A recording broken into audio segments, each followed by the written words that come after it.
My name is Reverend Luke Odhiambo, and I'm a pastor at AIC Milimani, Nairobi, in charge of the youth ministry, and I thank God because of that opportunity.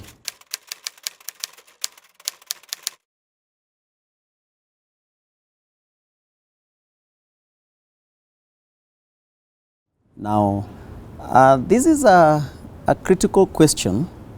This is a critical question indeed, and like it is always said, these are unprecedented times, and I can't purport to actually be having the answers, because in my generation the church has never gone through what it is going through right now. I've never been or existed at a time when the church is closed, so I can't even purport to be having all the answers that are directed to this, but I can ask a question that is related to this, and the question is, what is it that always makes me to leave my home and go to church?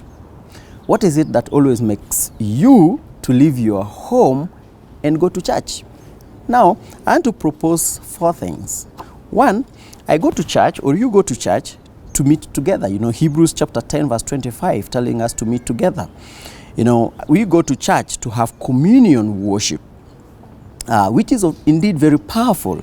Matthew 18 chapter 18 verse 20.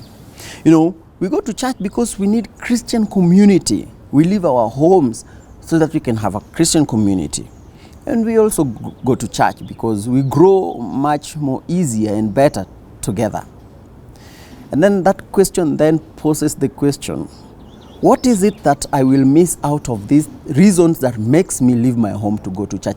What is it that I will miss in a situation like now that I cannot go to church?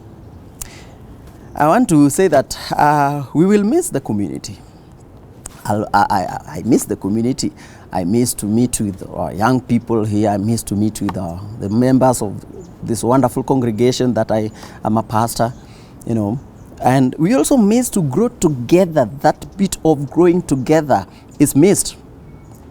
But as a family, we don't really miss as much meeting within the family, environment. So the church at home has the whole idea of meeting in the family environment, which the Bible also advocates for.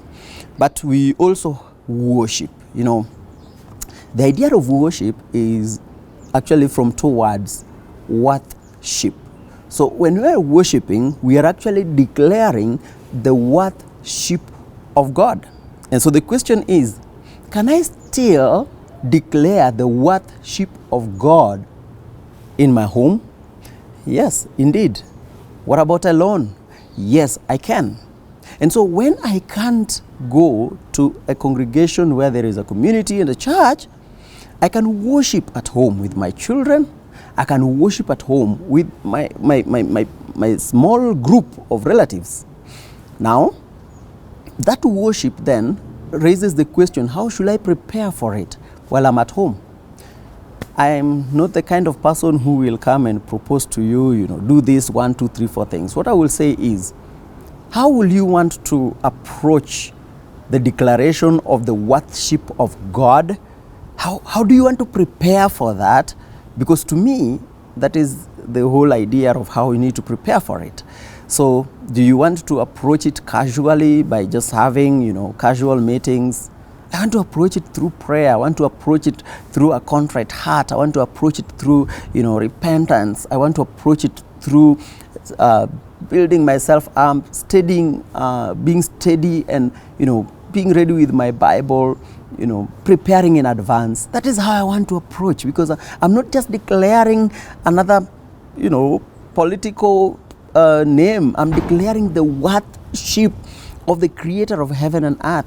And I'm called upon to prepare effectively for that. So friends, about that question, how can we have a church at home? I'm saying it is unprecedented, but the worship part of it is still very, very clear, very strong, and we can still contend to it as we worship Yahweh. God bless you.